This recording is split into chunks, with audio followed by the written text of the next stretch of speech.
The moment I stepped through that mahogany door into the sterile, sunlit courtroom, I knew I had made either the best decision of my life or the most catastrophic one. But as I watched the blood drain from my husband's face, I knew the answer. His lawyer, a man who charged more per hour than most people earned in a week, leaned in and whispered 5 words that shattered Vincent's composure completely. Just 5 simple words were enough to turn that smug, self-satisfied expression I had stared at across the breakfast table for 15 years into a mask of pure, unadulterated terror. His hands, usually so steady and commanding, started trembling violently against the polished wood of the defense table, and the papers he had been so eager to sign moments ago were now shaking like dry leaves in a storm. For the first time in 3 agonizing years, I allowed the corners of my mouth to twitch upward into a genuine smile. But I am getting ahead of myself, and to truly understand the sweetness of this victory, you need to understand the bitterness of the road that led me here. You need to understand how a woman everyone thought had lost her mind, a woman dismissed as a doormat and a failure, actually played the longest, most patient psychological game of her life. My name is Alexis Dunst. I'm 34 years old, and until 3 months ago, I was the devoted, invisible wife of Vincent Mercer. 15 years of marriage is a lifetime, longer than most Hollywood relationships, longer than some small countries have existed, and definitely longer than my patience should have lasted. But I am a stubborn woman who inherited a spine of steel from my grandmother. I met Vincent when I was only 17 years old, a girl who had graduated high school early, not because I was some prodigy genius, but because I was practical, motivated, and desperate to escape the suffocating atmosphere of my parents' house. I secured a job at the Henderson and Price law firm as a lowly file clerk, earning minimum wage and maximum paper cuts. But that paycheck represented freedom, and it was mine. By the time I turned 18, I had worked my way up to legal assistant because I was good with details, excellent with numbers, and even better at keeping my mouth shut while keeping my eyes wide open. Vincent was 24 when we met at a client event, and he was everything a young girl dreams of. Charming, ambitious, and full of intoxicating dreams about building a real estate empire that would rival the greats. He talked about the future with such certainty, speaking as if success was already his and he was just waiting for the world to catch up and hand it to him. He told me he was going to build something incredible, something that would leave a mark on the city, and I, starry-eyed and naive, told him I would help him file the paperwork to make it happen. We got married when I was 19, a child bride in everything but name, and our son Tyler came along when I was 20. I kept working at the law firm part-time while raising our son, obsessively building up my 401k and saving every spare dollar because my grandmother always drilled one lesson into my head, which was that a woman should always have her own money. She would clarify that it did not need to be secret money, just her own, something that nobody, not even a husband, could ever take away. When I was 23, Vincent's business finally started to gain traction, and he asked me to quit the law firm to help him full-time because he needed someone to manage the books, handle the difficult clients, and coordinate with the contractors. He needed someone he could trust completely. So I became his unpaid everything, taking on the roles of bookkeeper, office manager, client liaison, interior decorator for the model homes, marketing coordinator, and event planner. I did all of this while raising Tyler, managing our entire household, and somehow keeping everyone fed and reasonably happy. Yet my official title was simply wife, while my unofficial title was the engine that kept his life from falling apart. For 11 years, I poured every ounce of my energy and soul into building Vincent's dream. And for 11 years, he took every ounce of the credit, the awards, and the recognition. At every industry event, I stood silently by his side as Vincent's wife, a prop to make him look stable and family-oriented. At every celebration, he thanked his team, his mentors, and his own visionary genius. But somehow, he never quite got around to thanking the woman who stayed up until 2 in the morning balancing his ledgers. Somewhere along the way, The dynamic shifted imperceptibly, and he started making major decisions without consulting me, staying late at the quote zero more frequently and criticizing the little things that used to not matter. He criticized the way I dressed, the meals I cooked, and most hurtfully, my lack of ambition, which was ironic considering I was running his entire back office for free while raising his son. Then came the Tuesday evening 3 months ago, when he finally dropped the bomb that shattered my world. Or at least, that is what he thought he was doing. I was making dinner, his favourite roast chicken with rosemary, because apparently I am a glutton for unappreciated effort. He sat me down at the kitchen table with a look on his face that was not sad or apologetic, but cold and businesslike, as if he were firing an underperforming employee rather than ending a marriage. He told me he wanted a divorce, and then he listed his demands with the casual arrogance of a king addressing a peasant. He told me he wanted the house, the cars, the business, and everything of value, adding that I could keep Tyler. He said it as if he were ordering from a menu, stating he would have the assets and hold the child, treating our 15-year-old son like a leftover pizza or an inconvenience he was graciously allowing me to handle. I just stared at him, unable to process that 15 years of marriage was ending at our kitchen table, between the salt shaker and the butter dish, realizing that to him, I was just another item he was discarding because he wanted an upgrade. What I did not know in that frozen moment, what I wouldn't find out until later, was that Vincent had been planning this execution for months. He already had a lawyer named Harold Whitfield, an expensive and experienced shark, and he had been building his exit strategy while I was meal prepping and scheduling his dentist appointments. I had been blindsided by a man I had trusted with my life, and the betrayal felt like a physical blow to the chest. The very next day, his mother showed up to twist the knife further. Lorraine Mercer was a woman who had treated me like the hired help for 15 years. And she arrived with her perfectly styled hair and her perfectly practiced sympathy face that didn't reach her eyes. She patted my hand condescendingly and told me I should have tried harder to keep him happy, whispering that men have needs, as if she were explaining quantum physics to a slow toddler. Lorraine's advice on marriage was always fascinating to me, considering her own husband spent 7 days a week on the golf course, specifically to avoid being in the same room as her. But in her eyes, I was the problem. That first week was a blur of humiliation and displacement as Vincent moved me to the guest room in my own home. He had documents drawn up, settlements proposed, and timelines established with terrifying speed, making me feel like I was drowning in paperwork and heartache. Everyone saw a woman whose world had just collapsed, a wife being thrown away after 15 years of loyal service, a victim who didn't see the truck coming until it flattened her. But here is the thing about being underestimated by arrogant people. They stop watching you closely. What Vincent didn't know, what nobody knew, was that I had found something 3 years ago buried deep in his financial records, something he thought was hidden forever.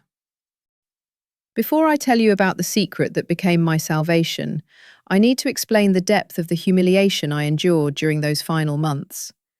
Within a week of the announcement, Vincent had completely taken control of the narrative and the physical space of our home. The guest room became my permanent residence in the house I had decorated, and my closet shrank from a spacious walk-in to 2 small sections he graciously allowed me to keep.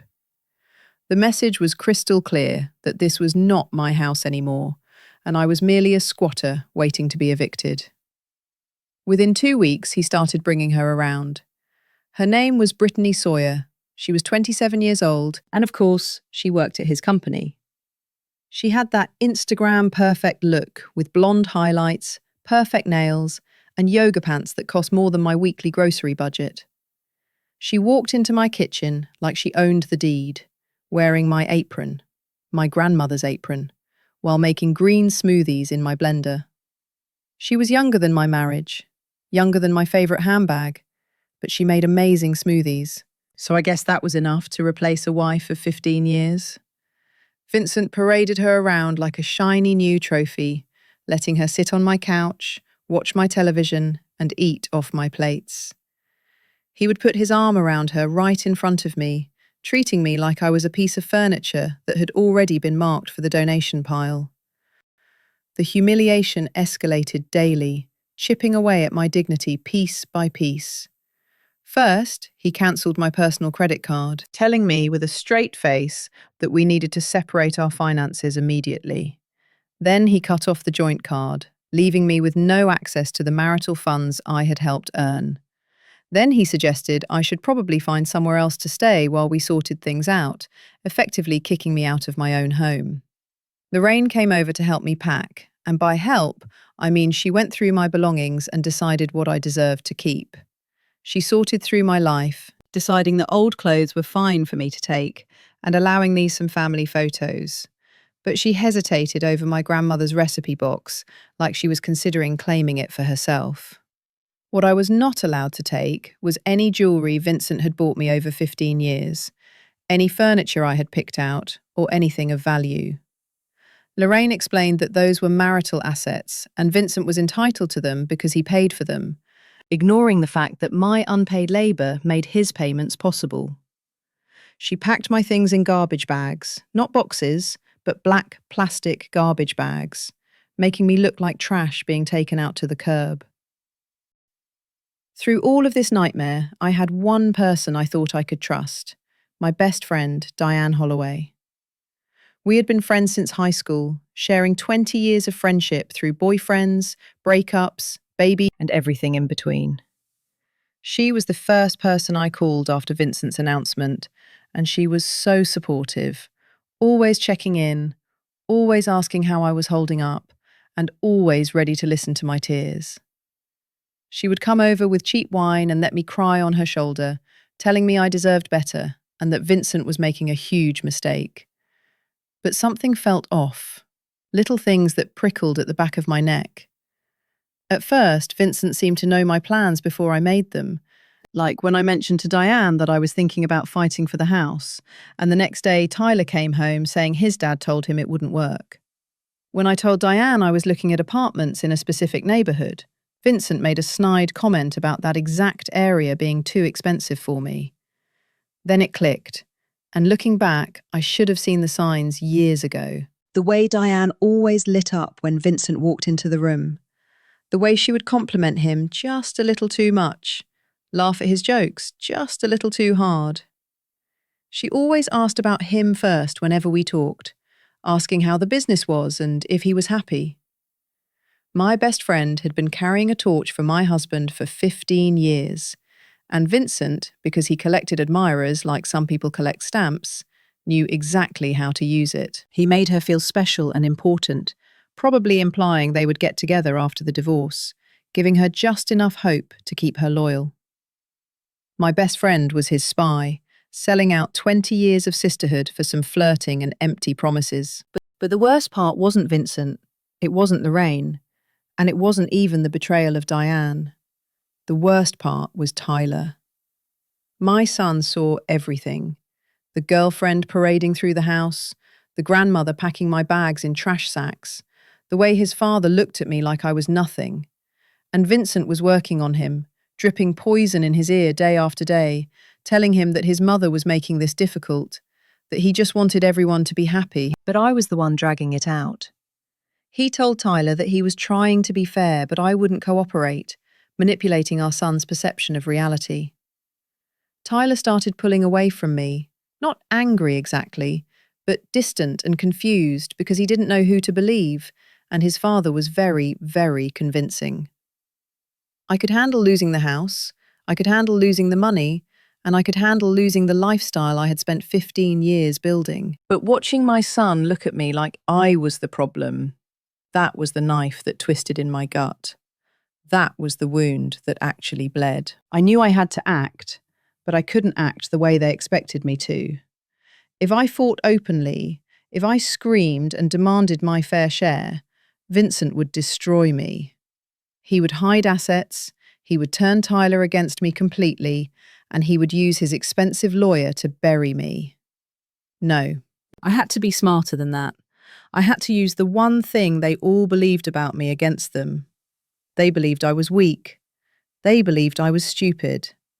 They believed I was a dependent creature who couldn't survive without Vincent Mercer. I hired a lawyer named Nina Castellano, a woman recommended by my old firm who was 52 years old and sharp as a razor, with absolutely no tolerance for nonsense. She reviewed my situation and laid out the battle plan, telling me that since I helped build the business, I was entitled to half of everything: the house, the company, and the accounts. She was ready to fight a war, ready to drag Vincent through depositions and forensic accounting. I looked at her for a long moment and asked her, what if I didn't want to fight? Nina stared at me like I had started speaking another language, like I had suggested we send Vincent a thank you card and a fruit basket for ruining my life. She thought I was broken, depressed, and too beaten down to stand up for myself. She had no idea what I was actually planning. I moved into a small apartment with Tyler, a place with 2 bedrooms, 1 bathroom, and a kitchen the size of my old pantry. Half our boxes didn't even fit, so they sat stacked in the corner of Tyler's room like a monument to how far we had fallen. Meanwhile, Vincent posted photos with Brittany on social media, with captions about new chapters and new energy, while Lorraine commented underneath about how happy she was for him. My sister called me, furious, telling me I needed a shark lawyer to take him for everything he was worth. Everyone had advice, everyone thought they knew what I should do, and everyone saw a woman who had given up. But everyone was wrong. Here is the thing about silence. It is the loudest weapon you can wield if you know how to use it. While they were celebrating my defeat, I was remembering a Tuesday night 3 years ago when I found the truth. It started on a random Tuesday night, exactly 3 years before the divorce papers landed on my kitchen table, when the silence of our suburban home was broken only by the hum of the refrigerator and the clicking of my keyboard. Vincent was working late again, or at least that was the story he told, though I did not yet know that working late was code for spending money we did not have on women I did not know. I was sitting at the dining room table, going through the company books, reconciling accounts and doing the unglamorous administrative work that kept his business running, when I found a transfer to an account I did not recognize. It was not a large amount, just a few $100s, but it was an anomaly in a system I kept organized with military precision. So I pulled the thread. I dug deeper, ignoring the heaviness in my eyelids as the clock ticked past midnight and then past 1 in the morning, following a digital trail that led me into a labyrinth of financial horror. What I found made my blood run cold and my breath catch in my throat. Because Vincent had been taking loans against everything we owned to fund a lifestyle that was entirely smoke and mirrors. The house, our beautiful colonial-style house that everyone in the neighbourhood admired and envied, had not 1 but 3 mortgages on it. There was the original loan of $400,000, a second mortgage of $350,000 taken out 4 years prior, and a third mortgage of another $350,000 taken out just 2 years ago. I stared at the screen, doing the mental math until my head spun, realising that the total owed was $1,100,000 on a home that was worth, at best, $850,000 in the current market. We were underwater by $250,000 on the sanctuary I thought we owned outright, effectively living in a foreclosure waiting to happen. The business finances were even more catastrophic, a disaster zone of mismanagement and desperation that shattered the image of the successful entrepreneur Vincent presented to the world. Lines of credit were maxed out at $200,000, back taxes were owed in the amount of $85,000, and vendor debts had piled up to $120,000. There were equipment loans of $75,000 for machinery that was already depreciating, meaning the company Vincent bragged about at every cocktail party, the company that was supposedly thriving and expanding, was actually drowning in nearly $500,000 of debt. Even the cars were not real, as I discovered that all 3 vehicles in our driveway were leased, with massive balloon payments coming due that we had no hope of paying. I sat in my kitchen at 3 a.m, surrounded by stacks of printouts that proved my life was a lie, and calculated the total damage. Total debt was approximately $1,900,000, while the total actual asset value was maybe $1,600,000 on a generous day. We were $300,000 in the hole, maybe more, but the terrifying part was not just the debt, it was where the money had gone. Over the following weeks, I traced every transaction I could find, building a dossier of betrayal that detailed exactly how my husband had squandered our future. Cryptocurrency investments totaling $180,000 had all been lost in a market crash he thought he could outsmart. Gambling debts amounted to $75,000, gone to casinos and online betting sites. Then there was the apartment I didn't know about, rented for a woman I didn't know about, costing $60,000 in rent and furnishings over 2 years. Lifestyle expenses that never made it home, including luxury watches, designer suits, and trips I was never invited on, accounted for another $85,000. My husband was not building an empire, he was building a house of cards, with borrowed cards that were actively on fire. And we looked rich, the same way a mannequin looks alive, convincing from a distance, but completely hollow and plastic up close. My first instinct was to scream, to confront him the moment he walked through the door, to demand answers and weep for the life I thought we were building together. But I knew Vincent better than anyone, and I knew that if I confronted him while I was emotional, he would manipulate me, explain it away, or make me feel crazy for snooping. He would probably find a way to blame me for his failures, claiming my lack of support drove him to these desperate measures. And worse, if he knew that I knew, he might try to take control of my separate money too. See, I had always kept a little something of my own, guided by my grandmother's voice in my head, reminding me that a woman should have her own money. I had my individual retirement account from my law firm years, which I had rolled over when I quit but never touched, and by then it had grown to about $180,000. That was mine, earned from my job, separate property under the law. And then there was Grandma herself, who had passed away when I was 28 and left me $340,000 with a will that was specifically drafted to say this money was for Alexis alone. I had kept it in a separate account for 6 years, never commingling it with Vincent's finances, never using it for household expenses, because my grandmother kept her own account for 50 years, and she was the smartest woman I ever knew. I had roughly $520,000 that was completely, legally, separately mine, and I was not about to let Vincent Mercer drag that into his black hole of debt. So I did not confront him, but instead, I quietly protected myself and my son. I worked with my uncle, a retired accountant who hated Vincent almost as much as he loved tax law, to create an irrevocable trust for Tyler. My retirement account and my inheritance went into that trust, structured so that my name was not on it as a beneficiary, and Vincent's name certainly was not anywhere near it. It was strictly for Tyler's future, for his college education, a first home, or emergencies, and it was legally untouchable by marital disputes or creditors. Then I documented everything, printing copies of every mortgage document, every hidden account statement, and every suspicious transaction log. I kept copies at my sister's house, put copies in a safe deposit box at a bank Vincent didn't use, and saved everything on an encrypted drive that I wore on a chain around my neck.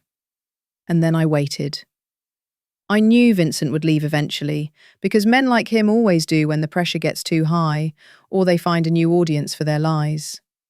I just had to be ready when it happened, so I spent 3 years smiling at dinner parties while knowing our entire life was built on quicksand. I became an expert at patience, an expert at pretending I didn't know my husband was financially drowning us both, and an expert at letting him believe he was the smartest person in the room. When Vincent finally asked for the divorce and demanded the house, the cars, the business, and everything else, I almost laughed out loud, because he wasn't asking for assets, he was demanding debt, but he just didn't know it yet. Back in the present, I sat across from Nina Castellano in her mahogany-panelled office and placed 3 heavy binders on her desk. These binders contained 3 years of evidence, every mortgage document, every loan statement, every hidden account, and every proof of his financial infidelity.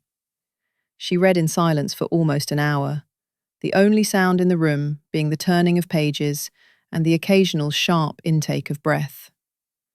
When she finally looked up, her expression had completely transformed, from professional sympathy to something sharper and more dangerous. She asked me to confirm that I had known about this for 3 years, and I told her I was waiting for him to leave because I knew he would eventually. I explained that when he demanded everything, he was actually demanding all the debt, and he just did not understand the implications of his own greed yet.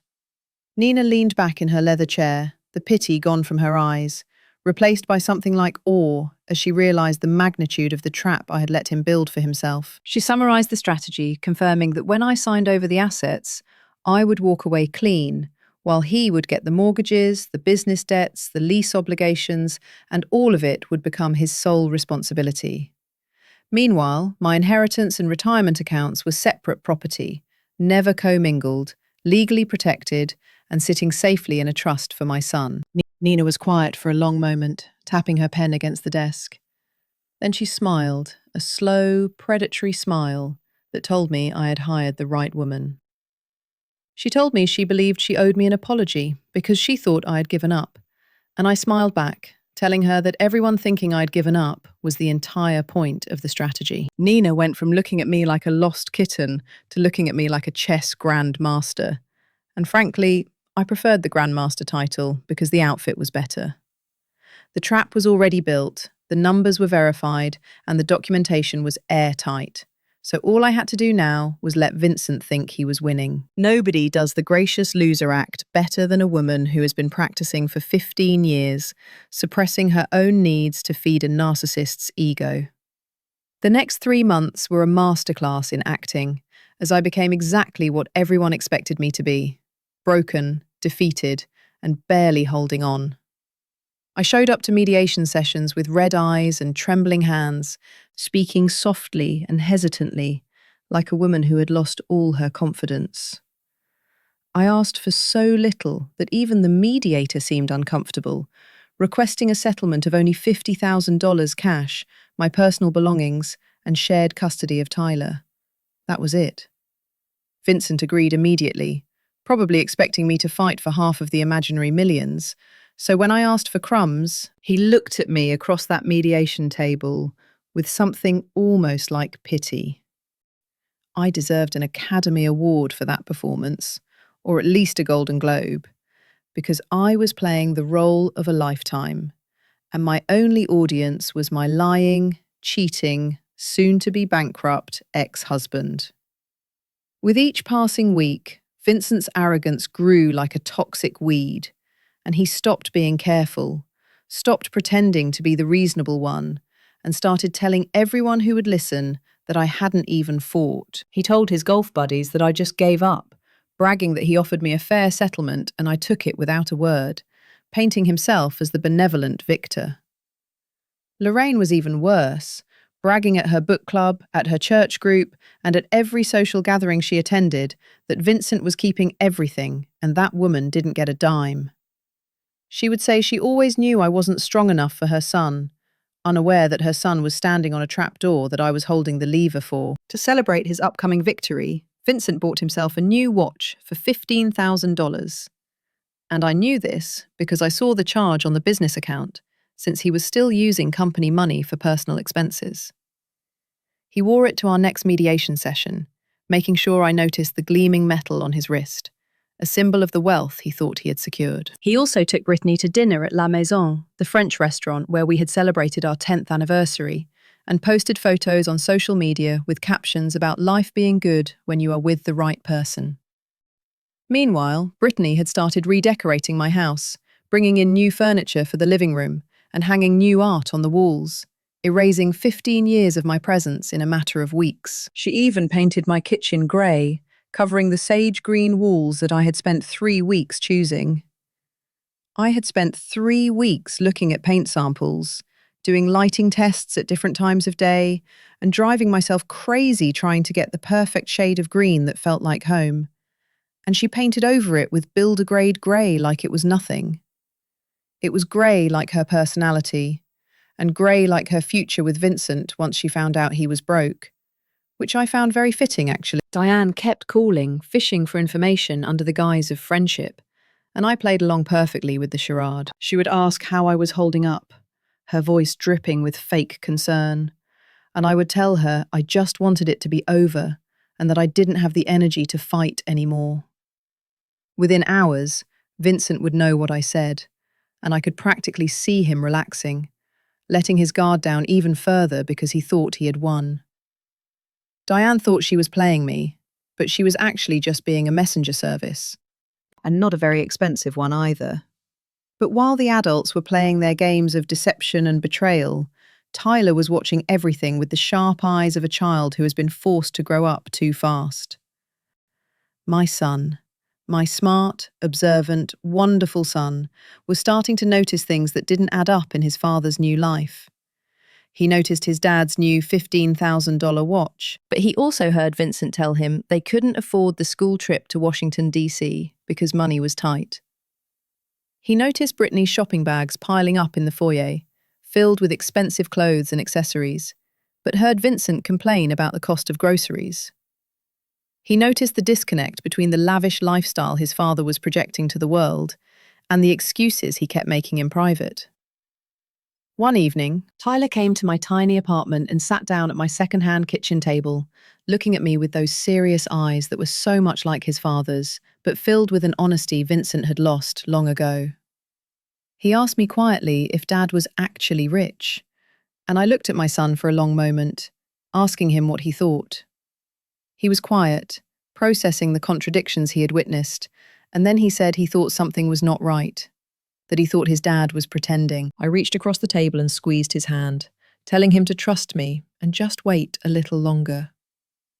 My 15-year-old son had figured out something was wrong before 2 lawyers and a certified accountant did, and I thought I should probably bill his college fund for consulting fees. Behind the scenes, Nina was preparing our legal strategy with surgical precision, drafting documents that would seal Vincent's fate.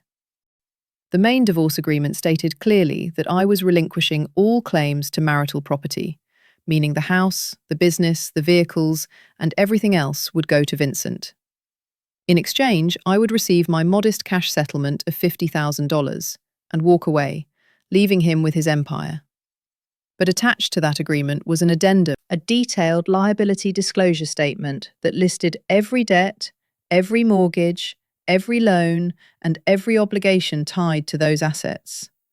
When Vincent signed for all assets, he would be legally assuming all liabilities, meaning the mortgages would become his sole responsibility. The business debts would transfer entirely to him, and the lease obligations on the cars would be his problem alone. It was all there in black and white, legal, proper, and devastating. Nina told me that legal documents are like poetry, boring, expensive poetry that can ruin someone's life, which she said was her favourite kind. 2 weeks before the final hearing, Harold Whitfield, Vincent's lawyer, called Nina with concerns, his experienced instincts finally kicking in. He told her that his client was assuming significant assets, and he would like to request a full financial audit before we finalised, just to verify everything. Nina kept her voice neutral, telling him that, of course, we would provide whatever documentation he needed, but she knew exactly how Vincent would react to a delay. When Harold brought this to Vincent, my soon-to-be ex-husband shut it down immediately, his arrogance blinding him to the danger. Vincent told his lawyer that he had built that company from the ground up and knew exactly what it was worth, refusing to pay for some accountant to tell him what he already claimed to know. Harold pushed back, strongly recommending that they verify the asset values before signing anything, because this was a significant assumption of property. But Vincent cut him off, with the impatience of a man who was thinking with his ego rather than his brain. He told Harold that Brittany wanted this done immediately, and that he wanted this done immediately, so there would be no more delays. Harold had been practicing law for over 30 years and knew exactly when a client was about to make a catastrophic mistake. But he also knew that he could not physically force a grown man to take his advice. He presented Vincent with a waiver, a legal document acknowledging that Harold had recommended an independent financial review and that Vincent was declining against the advice of counsel. Vincent signed that waiver without reading it, just like he would sign everything else without reading it, proving that one should never underestimate the power of an impatient girlfriend to make a man skip the fine print. Brittany was worth millions to me in legal strategy alone, and her rush to get me out of the picture was the catalyst that would eventually destroy the lifestyle she was so desperate to inherit. The waiver was filed, the date was set, and the trap was primed. The night before the hearing, as I sat in my sage green kitchen eating leftover takeout, my phone buzzed on the table with a text message from Vincent. I picked it up and stared at the screen, reading the words he had typed with what I imagined was a smug sense of benevolence. He thanked me for not making this ugly. I stared at that message for a long time, letting the irony wash over me like a cold wave. 15 years of marriage, 15 years of building his business, raising his son, managing his life, and keeping his secrets. And he was thanking me for not making things difficult for him, while he threw me away like a used napkin. I typed back a response saying that I just wanted what was best for Tyler, which was the absolute truth. What was best for Tyler was his trust fund, his future secured, and a father who was about to learn the most expensive lesson of his life. Nina called me that evening to confirm the details, telling me the final hearing was set for Thursday at 9 a.m. with Judge Patricia Holden. She asked if I was ready, and I looked around my small apartment with the second-hand furniture and the boxes still unpacked in the corner. I told her I had been ready for 3 years. 3 years of waiting, of biting my tongue, of swallowing my pride. And it was finally here. I felt a strange buzzing in my chest, like a kid on Christmas morning, if Christmas morning involved divorce court and financial revenge. Thursday, April 17th, arrived with a clear blue sky and the promise of spring. A beautiful day for a demolition. I remember every detail of that morning with crystalline clarity. From the way the sunlight came through the tall windows of the courthouse, to the smell of old wood and lemon floor polish that permeated the hallway. There was a quiet murmur of lawyers shuffling papers and low conversations echoing off the marble floors, the soundtrack of lives being dismantled and rearranged. This was where 15 years of marriage would officially end, and where 3 years of patience would finally pay off. Vincent arrived first, of course, wearing his best suit, the charcoal Armani I had helped him pick out for a client dinner 3 years ago. His new $15,000 watch caught the light as he shook hands with Harold, and he looked confident, relaxed, and utterly self-assured, like a man about to close a very favourable business deal. Brittany was waiting in the hallway because she was not allowed in the courtroom during the proceedings, but she wanted to be there for moral support and probably to ensure I didn't try to claw my way back in at the last second. I caught a glimpse of her through the door, perfect makeup applied, designer bag on her shoulder, scrolling through her phone with a bored expression, like this was just another appointment she had to endure. Lorraine was there too, sitting in the gallery like a queen holding court. She had dressed up for the occasion, wearing a stiff floral suit and pearls, probably planning to take Vincent to a celebratory lunch afterwards to toast his freedom and my demise. She looked at me when I walked in and gave me this little tight-lipped smile, the kind you give someone you have already beaten and feel slightly sorry for in a condescending way. I arrived a few minutes after Vincent, wearing a simple navy dress with no jewellery and my hair pulled back in a severe low bun. I had applied my makeup carefully to look pale and tired, creating the image of a woman who was defeated and had nothing left to fight for. I looked like someone who had given up on life and fashion simultaneously, which was exactly the effect I wanted. Judge Patricia Holden entered the room, and everyone rose in respectful silence. She was a formidable woman in her early 60s, with silver hair and reading glasses perched on the end of her nose, a veteran who had spent 30 years on the family court bench. She had seen every trick, every manipulation, and every lie that divorcing couples could throw at each other, and nothing surprised her anymore. She reviewed the case file briefly, her eyes scanning the pages with practiced speed, then looked up and announced the case of Mercer versus Mercer, the final dissolution hearing. She stated that she understood the parties had reached an agreement and looked toward the defense table. Harold stood first, buttoning his jacket as he addressed the court. He confirmed that his client, Vincent Mercer, was assuming all marital assets, including the family residence, the real estate development business, and all associated vehicles. He added that in exchange, Mrs. Dunst would receive a cash settlement of $50,000. Nina rose beside me, her voice calm and steady. She confirmed that this was correct and that her client agreed to relinquish all claims to these assets and accepted the proposed settlement terms. Judge Holden's eyes moved to me, and she studied my face for a moment, looking for signs of coercion or distress. I imagined she was looking for signs that I was being pressured into a bad deal, or perhaps she was just surprised that any woman would walk away from a 15-year marriage with so little. She addressed me directly, asking if I understood what I was agreeing to today. She reminded me that I was giving up my claim to substantial property, the family home, and the business I had helped build, and asked if I was certain this was what I wanted. I kept my voice soft and slightly unsteady as I answered her. I told her, "Yes, Your Honour, I understand." She asked if I was entering this agreement voluntarily and if anyone was pressuring me. I looked down at my hands, then back up at her, and told her, "No, Your Honour. I just want my husband to have everything he asked for, because I want this to be over." The judge studied me for another long moment, and I could practically see the internal debate happening behind her glasses. She was weighing whether to push harder, whether to order a continuance, or whether to protect me from what looked like a terrible decision. But I was represented by competent counsel, I was answering clearly, and I was an adult woman making my own choice. Finally, she nodded and said, "Very well, let us proceed." The clerk distributed the final documents, page after page of dense legal language, with signatures required on every third page. Vincent signed eagerly, barely glancing at what he was agreeing to, his pen scratching across the paper with aggressive speed. He wanted this done.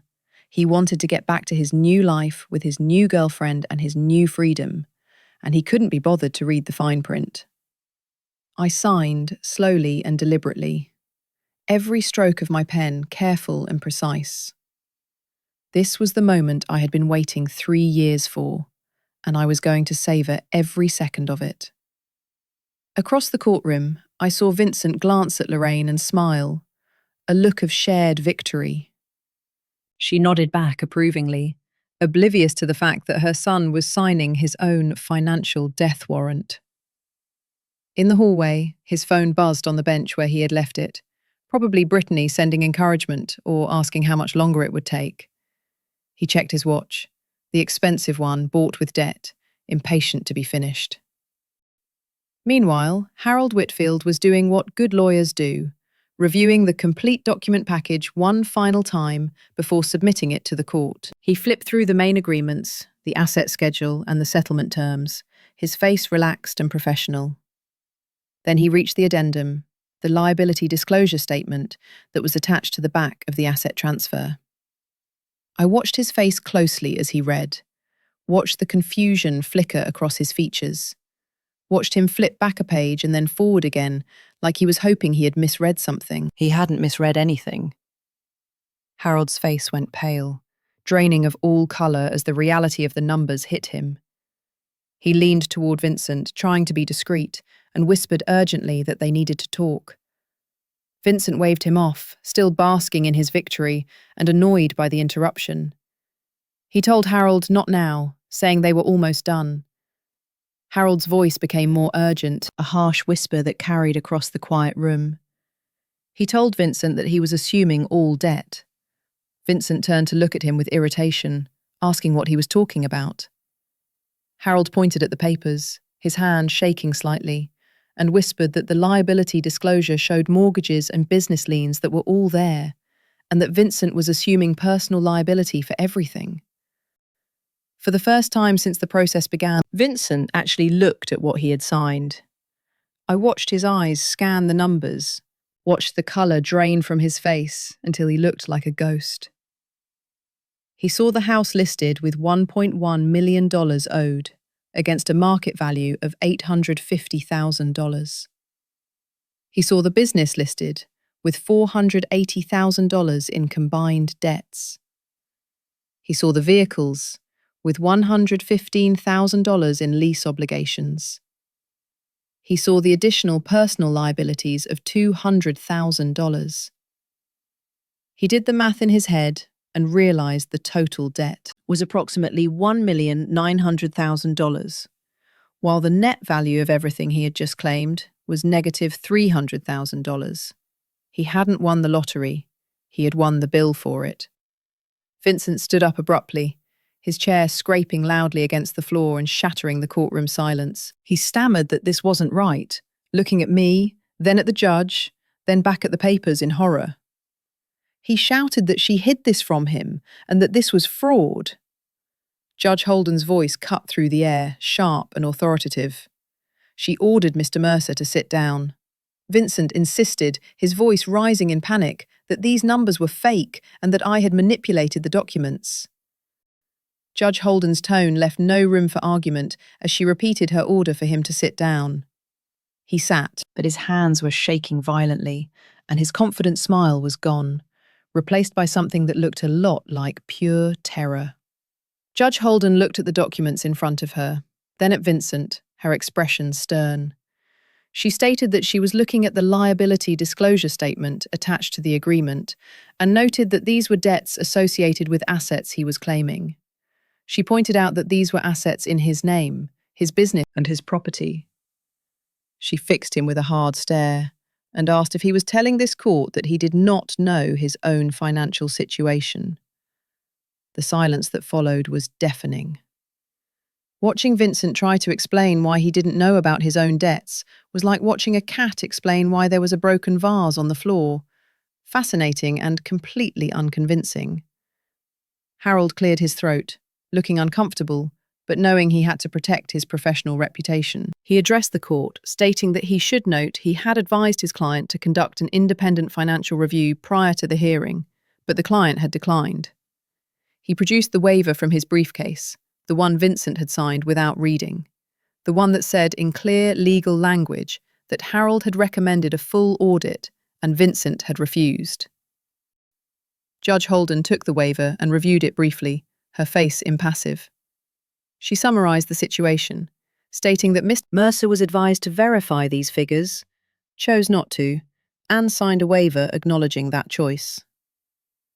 She looked at Vincent and asked if that was correct. Vincent was staring at the waiver like it was a venomous snake that had just bitten him, stammering that he thought it was just a formality. The judge asked again if that was his signature. There was a long, agonizing pause before he whispered, "Yes." Judge Holden's voice was matter-of-fact as she delivered the verdict on his competence. She told him that he had assumed this risk voluntarily, that he had the opportunity to investigate and chose not to, and therefore the agreement stood. Vincent turned to me, desperation breaking through his composure, his eyes wide and pleading. He accused me, his voice cracking, saying that I knew about all of this. I met his eyes calmly, my expression unchanging. I told him that I was his bookkeeper for 11 years, so of course I knew about everything. His face cycled through emotions faster than I could count. Confusion, rage, betrayal, fear, and finally, the one I had been waiting for, realization. The understanding that he had done this to himself, that his arrogance and his haste had been the instruments of his own destruction. Vincent turned back to the judge, panic making his voice shrill. He said he wanted to withdraw the agreement, claiming he didn't understand what he was signing and that it wasn't fair. Judge Holden shook her head slowly. She told Mr. Mercer that he had signed documents before this court, stating he understood and agreed to all terms. She reminded him that he was represented by competent counsel and that he had declined additional review. She stated clearly that his wife did not hide anything and that these were his debts, his mortgages, and his obligations. She paused for a moment, letting the weight of her words settle over the room like a heavy blanket. Then she raised her gavel. She declared the agreement final. The gavel came down with a sharp crack that sounded like a gunshot. She announced that Mrs. Dunst had her settlement and Mr. Mercer had the assets as agreed, along with all associated liabilities. She declared the marriage dissolved. I stood up, smoothed and picked up my purse with steady hands. Then I looked at Vincent one last time. He was slumped in his chair, papers scattered in front of him, his whole world collapsing around him in real time. I spoke quietly, just loud enough for him to hear. I told him that he said he wanted everything except Tyler, and that I had given him exactly what he asked for. I walked out of that courtroom without looking back, my heels clicking rhythmically on the marble floor like a metronome, counting down the seconds of Vincent's remaining sanity. Behind me, the heavy oak doors swung shut, but they could not completely muffle the sound of my ex-husband's voice, rising in a crescendo of panic and disbelief. I could hear him yelling at Harold, demanding to know how this had happened, threatening lawsuits for malpractice, and screaming that he had been tricked. I could also hear Harold's calm, practiced responses, likely reminding Vincent that he had the refusal of the audit in writing, and that he had warned him repeatedly. Through the glass panels of the courtroom doors, I caught a glimpse of Brittany's face as she listened to the shouting match from the hallway bench. I watched her expression shift from boredom to confusion, and then to a dawning, horrified realization as she pieced together what the shouting was actually about. She looked through the glass at Vincent, really looked at him, and for the first time, she did not see a successful real estate mogul or a ticket to a life of luxury. She saw a drowning man, a fraud, and a liability. She saw her future evaporating before her eyes, and Brittany was nothing if not pragmatic. She was gone before I even reached the elevator, moving with a speed that was truly impressive for someone wearing 4-inch stilettos. Her exit was faster than her entrance into my marriage, and at least in that, she was consistent. I stepped outside into the April sunshine, and the air felt different, cleaner somehow, as if the atmosphere itself had been scrubbed of 15 years of lies. The sky was a brilliant, piercing blue, and somewhere behind me, my ex-husband was screaming about fairness while holding a bill for nearly $2 million.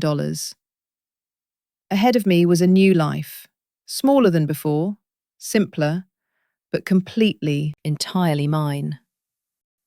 The collapse of Vincent's facade happened faster than even I had calculated, a domino effect of financial ruin that was breathtaking to watch from a distance. Within 2 weeks, Brittany had moved out of the house, packing her things in the middle of the night like a thief escaping a crime scene. She left a note on the granite counter of the kitchen she had ruined, a brief message stating that this was not what she signed up for, which was the most honest thing she had ever written. The grey kitchen sat empty and silent, a monument to a relationship based on transaction rather than affection. Within a month, Vincent tried to sell the house in a desperate attempt to liquidate assets, but he quickly learned what I had known for 3 years. When you owe more than something is worth, there are no buyers. Just banks calling about missed payments and realtors suggesting short sales that destroy your credit score for a decade. The beautiful colonial house that had been the envy of the neighbourhood became an anchor dragging him down, its 3 mortgages eating him alive. Within 2 months, the business started defaulting on its obligations as the lines of credit were frozen and the cash flow dried up. Vendors who had been strung along for months filed lawsuits, and the equipment he had leased was repossessed. The company that Vincent had spent 15 years building, the company I had spent 11 years supporting with my unpaid labour, was crumbling into dust because it had no foundation. Within 3 months, Vincent was meeting with bankruptcy attorneys, a humiliating fool for a man who had once bragged about his empire at every social gathering. The man who had demanded everything was now frantically calculating which assets, if any, he could protect from the circling vultures of his creditors, and the answer was almost nothing. Lorraine's reaction was a tragedy in 3 acts, moving from denial to anger to social disgrace. Her perfect son, the golden boy who could do no wrong, was suddenly calling family members asking for loans, showing up at relatives' houses with vague excuses and complicated explanations about cash flow issues. Nobody knew about the debt because Vincent had lied to everyone, including his own mother. So when the truth came out, the shockwave was immense. Lorraine tried to spin the narrative, telling anyone who would listen that Alexis must have hidden the debt somehow, that I had tricked him, that I was a vindictive woman who had sabotaged his success. But the documents told a different story, one that was public record and impossible to refute. The mortgages were in his name, the loans were in his name, the gambling debts, the crypto losses, and the secret apartment were all his choices, verified by his signatures. I heard from a cousin that Lorraine's famous Christmas newsletter that year was very short and noticeably lacked the usual bragging about Vincent's business triumphs.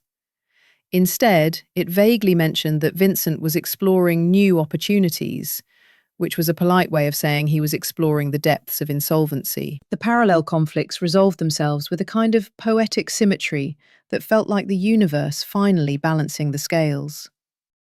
Diane called me about a week after the hearing, her voice shaking with a mixture of guilt and fear. She told me she had no idea things were this bad, that she never meant for any of this to happen, and that she thought Vincent was stable. She stammered that she thought Vincent and I were just growing apart, and she didn't realise the financial situation was a disaster. I listened to her rambling excuses without saying a word, letting the silence stretch out until it became uncomfortable.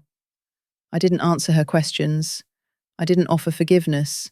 And I didn't give her the closure she was looking for. Some bridges aren't meant to be repaired. They are meant to be burned, so you can never go back to the people who hurt you. 20 years of history and friendship had been betrayed for a wink and empty promises from a man who used everyone around him. And now that the man was broken, she wanted her safety net back. She tried calling 3 more times over the next few weeks, leaving voicemails that ranged from tearful apologies to defensive justifications, but I never picked up. Eventually, she stopped calling. I imagine she is still waiting for Vincent to notice her now that Brittany is gone, but she will be waiting a long time, because Vincent is too busy drowning to notice the woman holding a life preserver made of treachery. Lorraine tried a different approach, attempting to use my son as a conduit for her manipulation. She told Tyler to tell his mother that she didn't know about the money problems, that she was sorry for how she treated me, and that she wanted to talk. She tried to play the role of the benevolent grandmother who just wanted peace, ignoring the fact that she had packed my belongings in garbage bags and called me worthless. Tyler looked at his grandmother, the woman who had sided with his father without a single question, and delivered a message that made me realise my work as a mother was successful. He told her that his mum was busy building her life, and that she didn't have time for excuses. Lorraine wanted forgiveness because it would make her feel better, but I wanted peace, and thanks to my son, I got it. Tyler, my wonderful, smart, observant son, finally understood everything. Not because I sat him down and explained the sordid details, but because he figured it out himself by watching the world around him. He saw the court documents lying on my desk. He heard his father's desperate excuses. He watched Brittany leave when the money ran out, and he watched the whole facade collapse. One evening, about a month after the divorce, Tyler sat with me in my small apartment, the one with the sage green kitchen that I had painted myself. The second-hand furniture was arranged just right, and the boxes were finely unpacked, making the space feel like a real home. He looked at me and said quietly that I had waited 3 years. He said I knew this whole time, and I just waited. I nodded, putting down my tea, and told him that whatever happened between his father and me, I needed to know he would be okay. I explained about the trust fund, the $520,000 that was safe and untouchable, reserved strictly for his future. He was quiet for a moment, processing the fact that while his father was gambling away their security, his mother had been silently saving it. Then he hugged me. Really hugged me. The kind of hug I hadn't received from my 15-year-old son in months. It was the kind of hug that said he understood the sacrifice, the patience, and the strength it took to stay silent. It was a hug that said he was proud of me. 15-year-old boys don't usually hug their mothers voluntarily, especially not for long durations, so I knew I had done something right. My $50,000 settlement went toward getting established in our new life. I used it for the first month's rent, the security deposit, and basic furniture that wasn't falling apart. It wasn't luxury, and it was a far cry from the colonial house with the granite countertops, but it was stability, and it was debt-free. The trust fund stayed exactly where it was, growing interest and waiting for Tyler's college years or his first home, a safety net that nobody, not even a bankrupt father, could take from him. As for me, I finally pursued the dream I had put on hold when I was 23 to help Vincent build his empire. I enrolled in interior design courses at the community college, using my natural talent for colour and space to build something for myself. I started small, offering consultations to friends of friends. My first real client was a woman named Sandra, 52 years old and just ending a 28-year marriage. She was standing in her empty new apartment, looking lost and overwhelmed, when she asked me how one starts over after losing everything. I thought about it for a moment, remembering my own journey, and told her that you start one room at a time, one colour at a time, and one day at a time. We painted her kitchen sage green, and she cried when she saw it, telling me they were happy tears for the colour of new beginnings. About 3 months after the divorce was finalised, the ghost of my past life showed up at my apartment door. I barely recognised Vincent when I looked through the peephole. He had lost weight, and not the healthy kind of weight loss born of gym sessions and kale salads, but the gaunt, hollow look of stress and sleepless nights. There were dark circles under his eyes that looked like bruises. His suit was wrinkled as if he had slept in it, and his wrist was bare where the $15,000 watch used to be. He looked like a man who had been through a war and lost every single battle. He stood in my doorway, shifting his weight from foot to foot, and for a fleeting moment I almost felt sorry for him. Almost. But then I remembered the 3 mortgages, the secret apartment, the garbage bags, and the way he had looked at me in the kitchen when he demanded everything. He spoke, his voice raspy and broken, telling me that he didn't know it was this bad. He said he made mistakes and he knew that now, but he didn't mean for any of this to happen. I leaned against my doorframe and looked at him, really looked at him. This was the man I had loved for almost half my life, the man who had thrown me away like garbage because he thought he could do better. This was the man who was now drowning in the consequences of his own choices. He asked if we could talk, suggesting that maybe we could figure something out. He stammered that maybe we could, but he couldn't even finish the sentence. He couldn't bring himself to ask for what he actually wanted, which was help. He wanted my help to fix the mess he had created, just like I had fixed his messes for 15 years. He wanted the bookkeeper, the manager, the fixer back. After everything he had done, he still thought he could use me. I looked him in the eye and spoke calmly, without anger and without pity. I told him that he had asked for everything except Tyler, and that he got exactly what he asked for. He pleaded with me, saying my name like a prayer. But I simply said, "Goodbye, Vincent," and closed the door. The sound of the latch clicking into place was the most satisfying sound I had ever heard. He stood in the hallway for 10 minutes, and I know this because I watched him through the peephole while eating ice cream directly from the carton. It was the best show I had ever seen. 5 stars, would watch again. He eventually turned and walked away, his shoulders slumped, carrying the weight of the world he had built for himself. That evening, after Tyler went to bed, I sat in my small living room and looked at my grandmother's photo on the shelf. The recipe box was next to it, the one thing Lorraine had almost taken, the wooden box that held the secrets of generations of women who survived. I touched the worn wood and spoke to the photo, telling Grandma that she was right about everything. I whispered that a woman should keep her own money, know her worth, and never let anyone make her feel small. The apartment was quiet, small, and nothing like the house I'd lived in for 15 years. But it was mine. Every paint colour on the walls, every piece of furniture in the rooms, every decision made to create this space was mine. For the first time in longer than I could remember, I was free. I had navigated through the storm, outsmarted the captain who tried to throw me overboard, and landed on my own shore.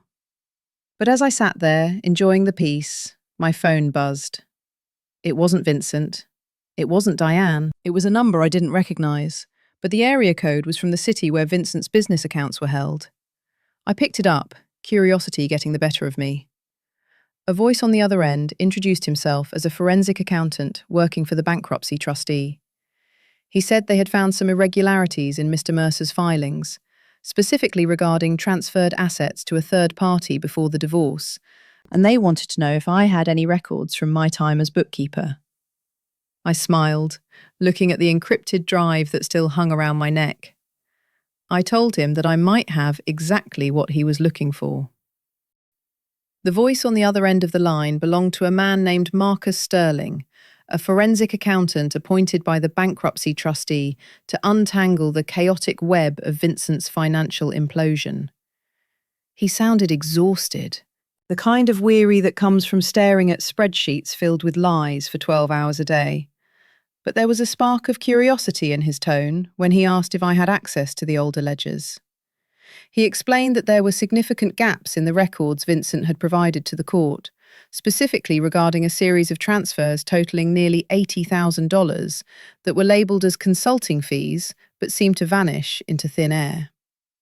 I felt a cold smile touch my lips as I listened, realising that Vincent was still trying to play games even while the walls were crumbling around him. He was trying to hide assets, or perhaps trying to disguise his spending on Brittany and his gambling addiction as legitimate business expenses to avoid questions from the creditors. I told Mr. Sterling that I not only had the ledgers, but I also had the original invoices, the bank reconciliation reports, and a digital paper trail that showed exactly where every single cent had gone. I agreed to meet him the following morning at a coffee shop downtown, and as I hung up the phone, I felt the weight of the encrypted drive against my chest like a talisman of truth. Vincent thought the divorce was the end of his troubles, but he had forgotten that in the world of finance, the cover-up is often worse than the crime, and he was about to learn that lesson in the most public way possible. The meeting with Mr. Sterling took place on a rainy Tuesday morning, the weather matching the grim nature of the business at hand. I arrived 10 minutes early, ordering a black coffee and securing a table in the back corner where we could talk without being overheard. When Marcus arrived, he looked exactly like I expected a forensic accountant to look, wearing a sensible raincoat and carrying a leather briefcase that had seen better days. He sat down and wasted no time in getting to the point, spreading out a few printed spreadsheets that showed the suspicious transactions he had flagged. He pointed to a series of payments made to a company called Zenith Consulting and asked if I knew what services they provided. I reached into my bag and pulled out the flash drive, along with a printed summary I had prepared the night before. I slid the paper across the table and told him that Zenith Consulting did not exist.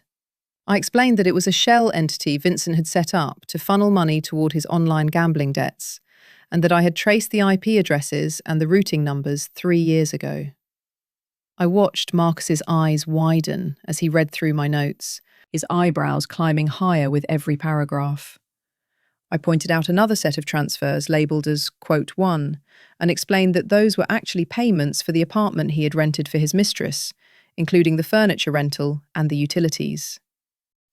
Marcus read in silence for a long time, the only sound the gentle clinking of ceramic cups in the background.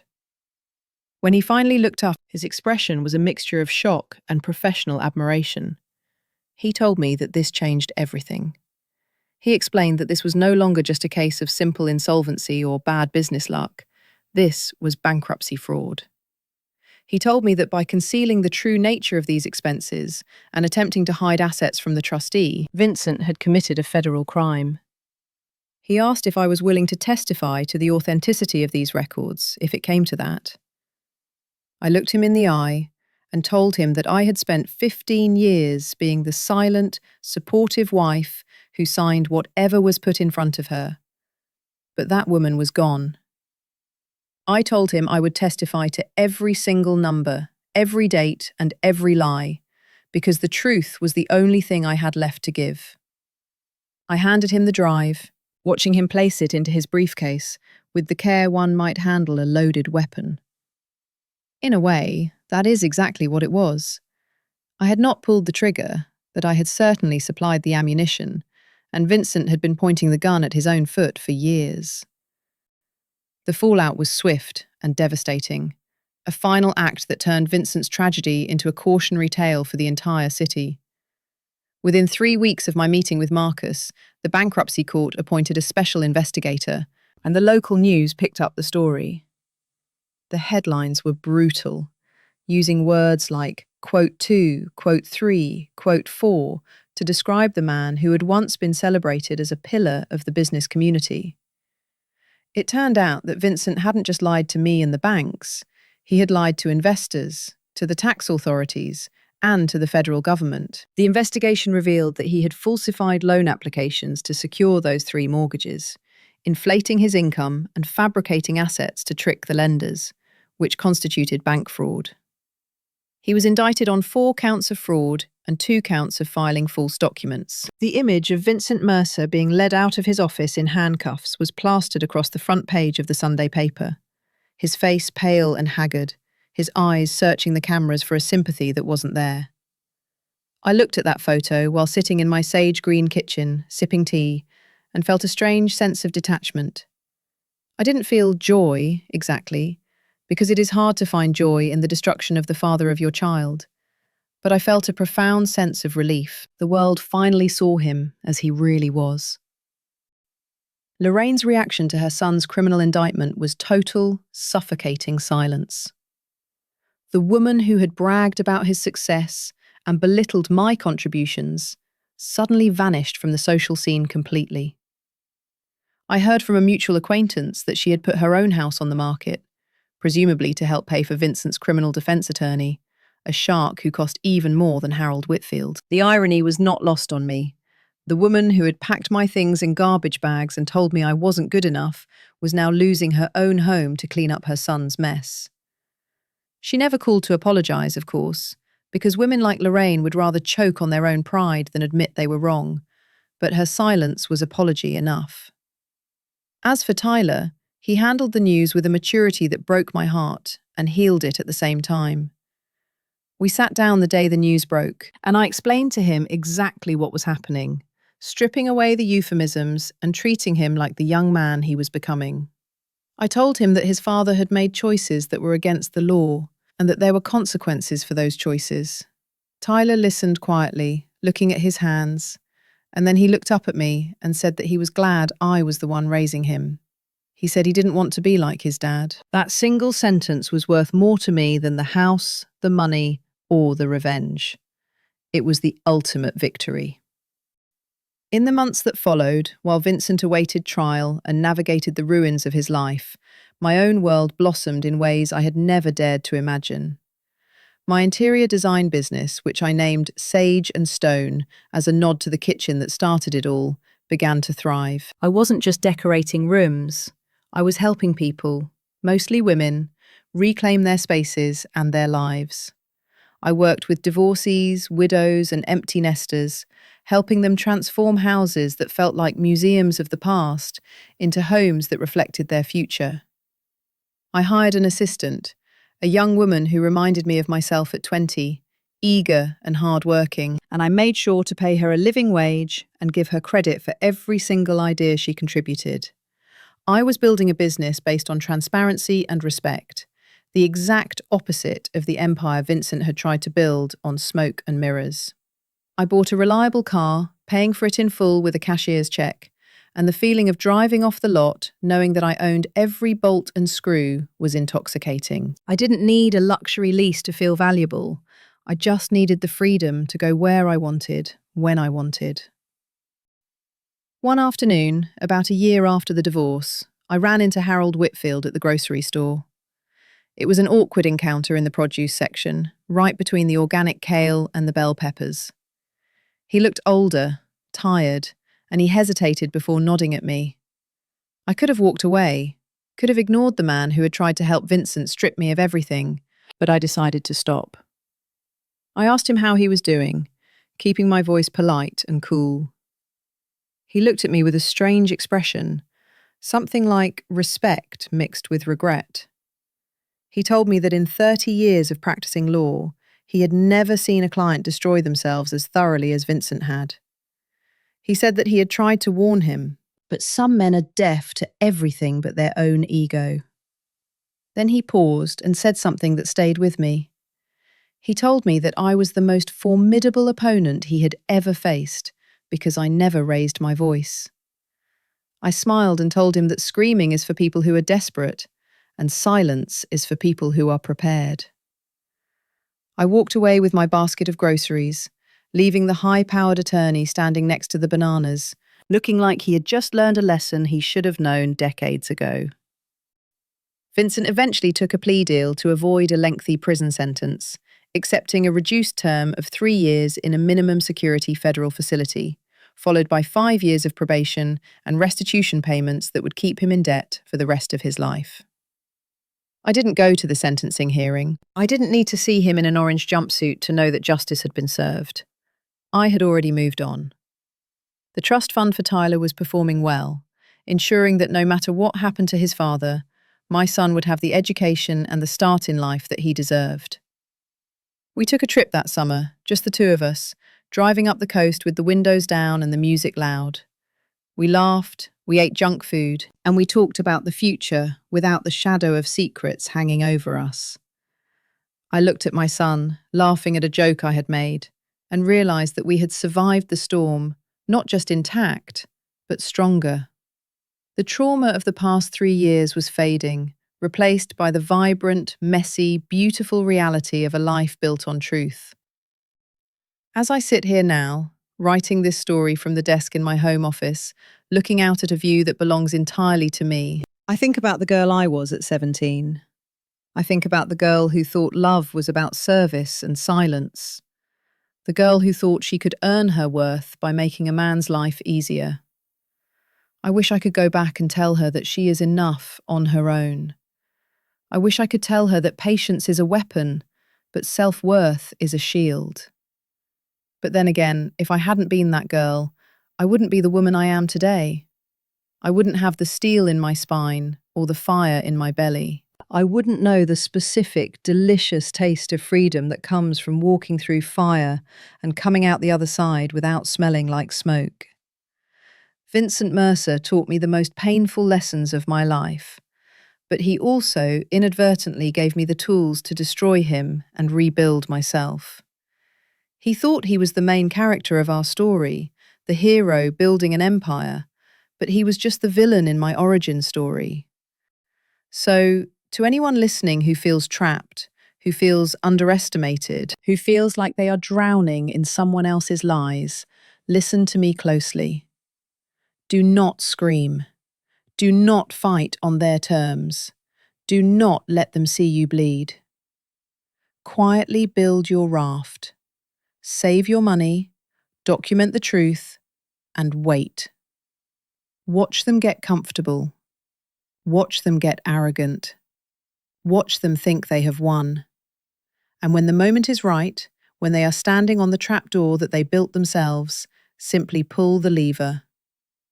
The best revenge isn't ruin, although that is certainly a nice bonus. The best revenge is happiness. The best revenge is a life that is vibrant, honest, and completely, undeniably yours. I am Alexis Dunst, and I am finally wonderfully free.